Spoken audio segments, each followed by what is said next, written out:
Hello friends, जैसे कि हमने लास्ट टॉपिक में डिस्कस करा था ऑपरेटर और उसके टाइप्स, ठीक है। तो अब हम आपको परफॉर्म करा के दिखाएंगे उसके प्रैक्टिकल्स अलग अलग टाइप्स के। तो सबसे फर्स्ट हमने करा था अर्थमेटिक ऑपरेटर, और उसमें कौन कौन से ऑपरेटर करे थे? एडिशन, सब्ट्रैक्शन, मल्टीप्लिकेशन, डिवीज़न और मॉडुलो डिवीज़न। तो सबसे पहले प्रैक्टिकल मैं आपको अर्थमेटिक ऑपरेटर का परफॉर्म करके दिखा रही हूँ। तो हम स्टार्ट करते हैं। Hash include stdio.h header file हो गई। फिर second header file hash include conio.h। इसके बाद मेन फंक्शन, ठीक है फ्रेंड्स। इसके बाद हम क्या लेते हैं? कर्ली ब्रेसेस स्टार्ट करते हैं। मेन फंक्शन स्टार्ट हुआ तो अब हम क्या लेते हैं? सबसे first data type. Data type के बाद हम वेरिएबल को डिक्लेयर करते हैं। उसके बाद वेरिएबल का इनिशियलाइजेशन करते हैं, मीन्स उसको वैल्यू देते हैं। ए को वैल्यू दे दी हमने, a इज़ इक्वल टू 20। अब b को वैल्यू दे दी, b इज़ इक्वल टू 5। ठीक है फ्रेंड्स, अब हम क्या चाहते हैं? c के अंदर इन दोनों का एडिशन स्टोर हो जाए, तो हम कर रहे हैं c is equal to a plus B, और उसके बाद इसको प्रिंट करा देंगे। Print f double quotes %d। ये फर्स्ट वाला %d किसके लिए है? a के लिए। सेकंड वाला %d b के लिए, और इक्वल टू में थर्ड वाला %d किसके लिए होगा? c के लिए। और उसके बाद क्या होता है?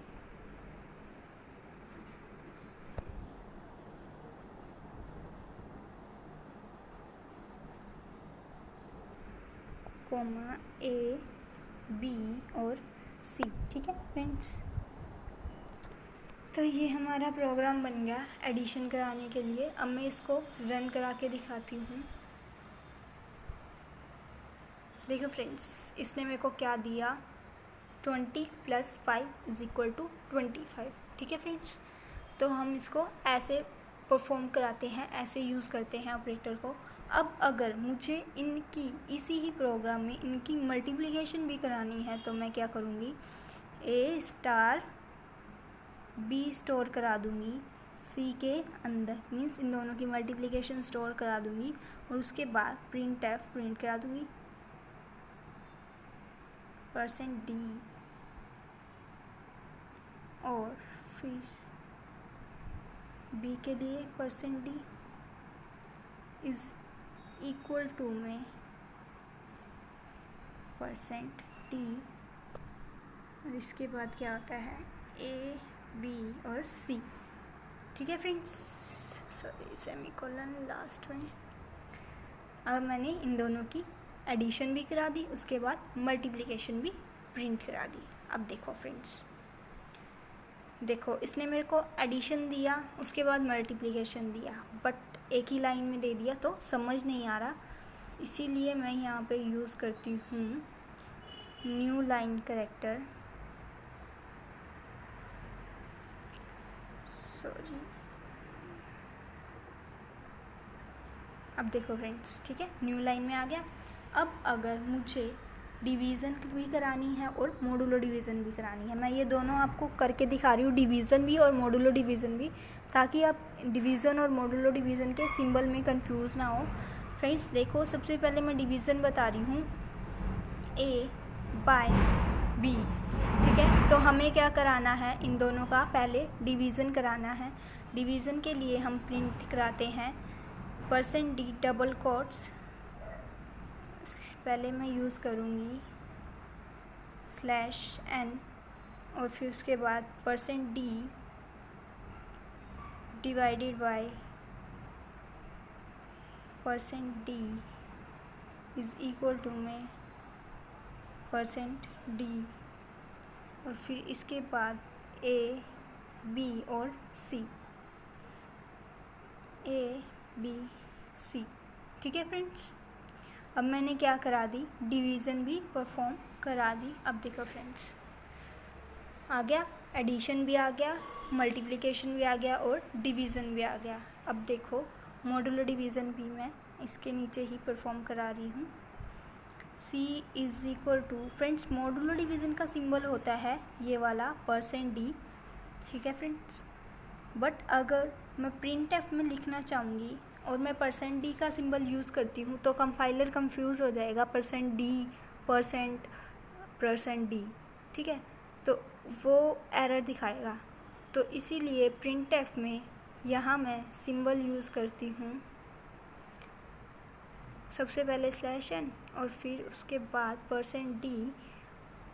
तो देखो ये वाला सिंबल हम यूज़ कर रिमाइंडर लिखेंगे इसके लिए, क्योंकि ये क्या है, मॉडुलो डिवीज़न है और मॉडुलो डिवीज़न का मीनिंग क्या होता है, रिमाइंडर आफ्टर डिवीज़न। तो मतलब चाहिए क्या, हमें तो रिमाइंडर ही चाहिए ना, कि मतलब आ रहा है तो डिस्प्ले कराओ और अदरवाइज़ 0 दे दे। तो हम यहाँ रिमाइंडर लिखेंगे, %d इज़ इक्वल टू में %d। फ्रेंड्स मैं इसमें अगर रिमाइंडर लिखती हूँ तो ही मेरे को ये परफॉर्म करके दिखाता है मॉडुलो डिवीज़न। अगर मैं यहाँ %d का सिंबल यूज़ कर देती हूँ बीच में तो ये मेरे को मॉडुलो डिवीज़न परफॉर्म करके नहीं दिखाता। बट ये कंपाइलर टू कंपाइलर वेरी कर सकता है, मुझे इसमें ये नहीं दिखा रहा इसलिए मैंने ये यूज़ किया। ज़रूरी नहीं है कि हर कंपाइलर में ऐसा ही हो, पॉसिबल हो सकता है कि किसी और में परफॉर्म करके दिखा दे उस सिंबल से भी, ठीक है फ्रेंड्स। तो ये हमने किस लिए करा दिया, मॉडुलो डिवीज़न के लिए। मिस्टेक करी क्या, %d remainder %d everything is okay.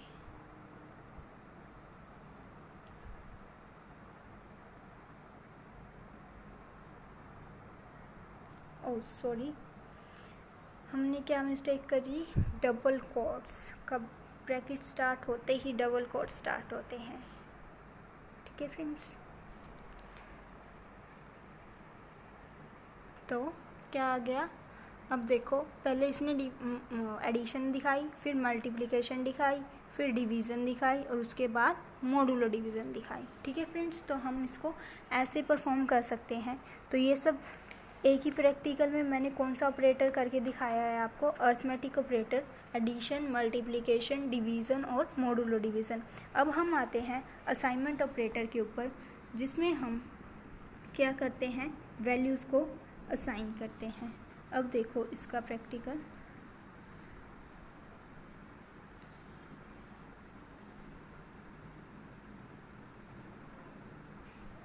यहाँ पे मैं एक ही वेरिएबल यूज़ करूँगी a, ठीक है फ्रेंड्स, और इसकी वैल्यू क्या है, a की 20। अब a हमारे को दिया हुआ है, मुझे क्या फाइंड करना है, मैं चाहती हूँ a+ की वैल्यू आए मेरे पास, ठीक है, इज़ इक्वल टू में a। तो मैं प्रिंट कराती हूँ, print f double quotes a+ is equal to %d और फिर सॉरी यहाँ a- आ गया, a+, और इसके बाद हम क्या राइट करेंगे, a। मैंने आपको बताया था a+ इज़ इक्वल टू का मतलब क्या है, हम क्या कराना चाह रहे हैं, हम ये चाह रहे हैं कि a+a आए हमारे पास, ठीक है। अब देखना फ्रेंड्स, मैं इसको रन कराती हूँ, ठीक है। तो इसने मुझे क्या दिया, a+ is equal to 40। Means इसने क्या करा, मैंने जब a+ इज़ इक्वल टू मांगा a, तो इसने मुझे क्या दिया, a+a दिया, मीन्स 20 + 20 इज़ इक्वल टू 40, ठीक है फ्रेंड्स। ऐसे ही अगर मैं इसको मल्टीप्लिकेशन के लिए बोलती हूँ, a multiplication is equal to a, मतलब हम क्या करा रहे हैं, a और a का ही मल्टीप्लिकेशन करा रहे हैं। अब हम प्रिंट करा देंगे, print F a multiplication A multiplication और इज इक्वल टू में परसेंट डी, और यहाँ क्या आ जाएगा कॉमा ए। हमने क्या करा दी, अब मल्टीप्लिकेशन करा दी। तो इसने क्या दिया, पहले ए प्लस दिया और फिर उसके बाद ए मल्टीप्लिकेशन दिया। मैंने यहाँ न्यू लाइन नहीं यूज़ किया, इसलिए इसने एक ही लाइन में दे दिया। देखो अगर मैं न्यू लाइन यूज़ करती हूँ तो ठीक है फ्रेंड्स, पहले इसने क्या दिया, एडिशन दिया और उसके बाद क्या दिया, मल्टीप्लिकेशन दिया। देखो फ्रेंड्स, पहले इसने कौन सी वैल्यू ली, ए वाली, और बाद में कौन सी वैल्यू ली, एडिशन वाली। ठीक है, अगर मैं डायरेक्ट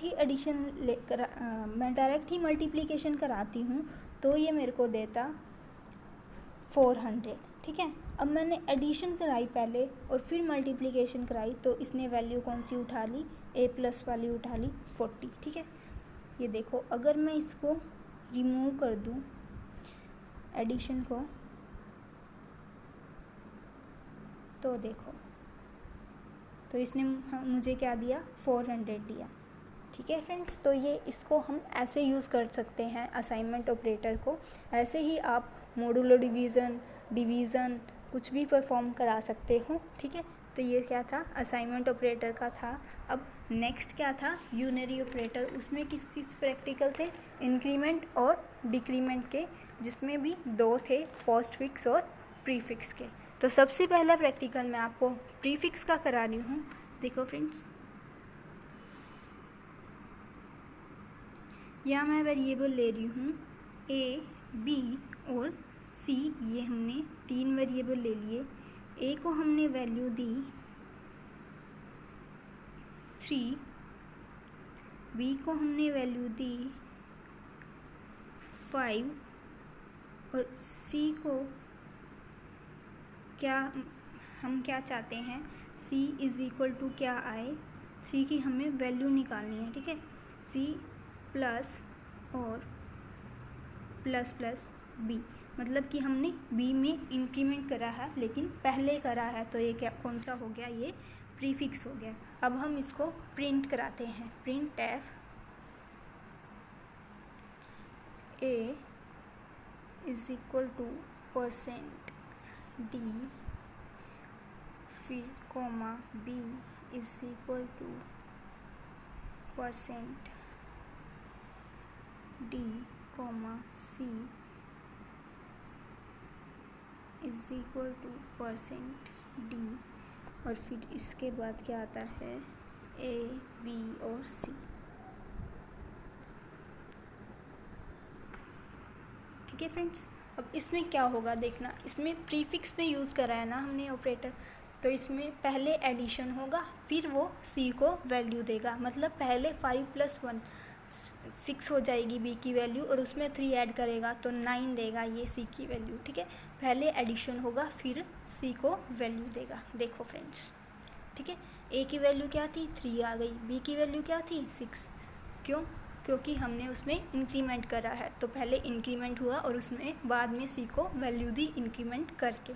ठीक है फ्रेंड्स, तो ये क्या था, प्रीफिक्स का था इंक्रीमेंट के लिए। ऐसे ही मैं प्रीफिक्स का करूं डिक्रीमेंट के लिए, तो देखो फ्रेंड्स, यहाँ क्या यूज़ करूँगी मैं ऑपरेटर, माइनस माइनस। अब क्या करेगा, ये पहले माइनस करेगा और फिर सी को वैल्यू देगा। ठीक है फ्रेंड्स, पहले मतलब 5 - 1 हो जाएगा 4, और फिर ए में ऐड होएगा 4 और 3 7 वैल्यू देगा सी को। ठीक है फ्रेंड्स, देखा आपने, तो हम ऐसे यूज़ करते हैं। तो ये किस लिए था, ये था प्रीफिक्स का। अब मैं आपको कराऊंगी पोस्टफिक्स का। पोस्टफिक्स के लिए हम क्या करते हैं, ये इंक्रीमेंट डिक्रीमेंट के ऑपरेटर को बाद में यूज़ करते हैं। तो ये क्या करेगा, पहले वैल्यू दे देगा सी को और फिर बाद में इंक्रीमेंट हो के आएगी। मतलब 3 + 5, ये पहले वैल्यू दे देगा सी को 8, और फिर बाद में बी की वैल्यू क्या हो जाएगी, 6। देखो फ्रेंड्स, ठीक है फ्रेंड्स, इसने पहले सी को वैल्यू दे दी और फिर बाद में इंक्रीमेंट हुआ, ठीक है। a plus B plus plus means 3 और 5, 8 वैल्यू इसने दे दी और फिर बाद में b में इंक्रीमेंट हुआ तो क्या आ गया, 6 आ गया, ठीक है फ्रेंड्स। ऐसे ही पोस्टफिक्स डिक्रीमेंट का देखो, अगर मैं यहाँ यूज़ करती हूँ माइनस माइनस ऑपरेटर, तो ये पहले पहले सी को वैल्यू दे देगा और फिर बाद में एक डिक्रीमेंट हो जाएगा इसमें। देखो फ्रेंड्स, पहले इसने सी को वैल्यू दे दी 5 + 3 8, बट बाद में 5 बी की वैल्यू में से 5 में से एक कम हो गया, 4 हो गया, ठीक है फ्रेंड्स। तो हम ऐसे यूज़ करते हैं पोस्टफिक्स को और प्रीफिक्स को। उसके बाद हमारा था रिलेशनल ऑपरेटर। रिलेशनल ऑपरेटर हम जनरली कहाँ यूज़ करते हैं, जब हम इफ़ एल्स स्टेटमेंट परफॉर्म करानी हो, फॉर लूप हो, वाइल लूप हो, तो हम यूज़ करते हैं कोई भी कंडीशन वगैरह टेस्ट कराने के लिए। मीन्स अगर ऐसा होगा, अगर ये छोटा है 5 से तो ऐसा हो, अदरवाइज़ ऐसा हो, तो हम यूज़ करते हैं। बट मैं आपको एक छोटा सा परफॉर्म करा के दिखाती हूँ प्रैक्टिकल, जिससे आपको थोड़ा सा हिंट मिल जाए। बाकी हम आगे के टॉपिक्स करेंगे ना इंट एल्स स्टेटमेंट, तो उसमें आपको अच्छे से समझ आ जाएगा। अब देखो फ्रेंड्स, यहाँ मैंने लिया इंट ए, ठीक है, और मैंने ए को वैल्यू दे दी 4। अब मैं क्या चाहती हूँ, मैं चाहती हूँ इफ़ ए जो है, यहाँ ब्रैकेट यूज़ करते हैं हम, ए जो है अगर वो 6 से क्या है, छोटा है, ठीक है फ्रेंड्स। ध्यान रहे, इफ़ एल्स स्टेटमेंट के बाद हम सेमीकोलन यूज़ नहीं करते। अब मैं क्या कर रही हूँ कि अगर ए जो है वो 6 से छोटा है तो वो प्रिंट करा दे, क्या प्रिंट कराए, प्रिंट एफ, वो प्रिंट कराए हेलो, ठीक है।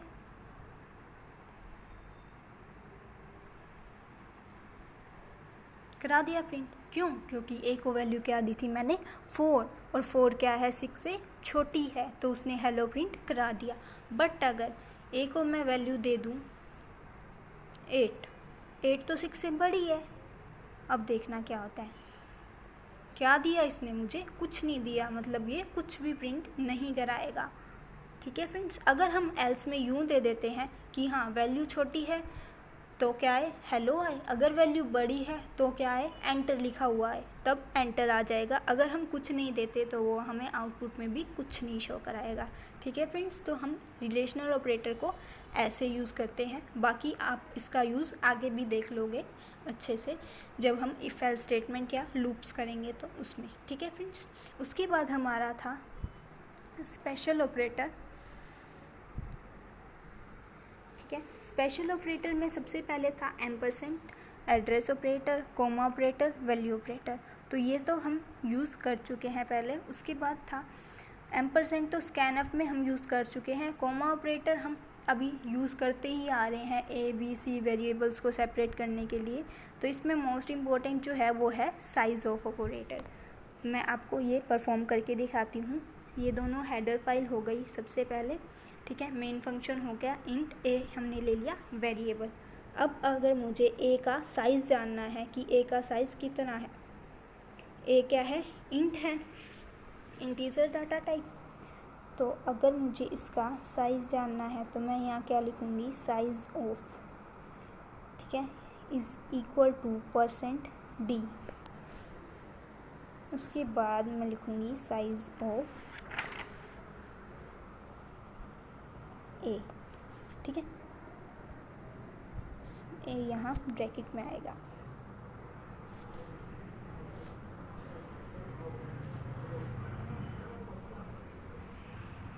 अब देखो फ्रेंड्स, मैंने यहाँ क्या यूज़ किया, मैंने यहाँ साइज़ ऑफ ऑपरेटर यूज़ करा।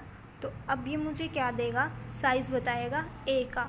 ए क्या है, इंटीजर है, ठीक है। क्या दे दिया इसने मुझे, साइज़ 4। आपको पता है इंटीजर का साइज़ 4 बाइट्स होता है, किसमें 64 बिट्स के सिस्टम में। अगर हम डिफरेंट सिस्टम यूज़ कर रहे हैं, डिफरेंट कंपाइलर यूज़ कर रहे हैं तो साइज़ वेरी हो सकता है। ठीक है फ्रेंड्स, तो ये कुछ ऑपरेटर्स के प्रैक्टिकल थे। नेक्स्ट का टॉपिक हमारा होएगा कंट्रोल स्टेटमेंट। ठीक है फ्रेंड्स।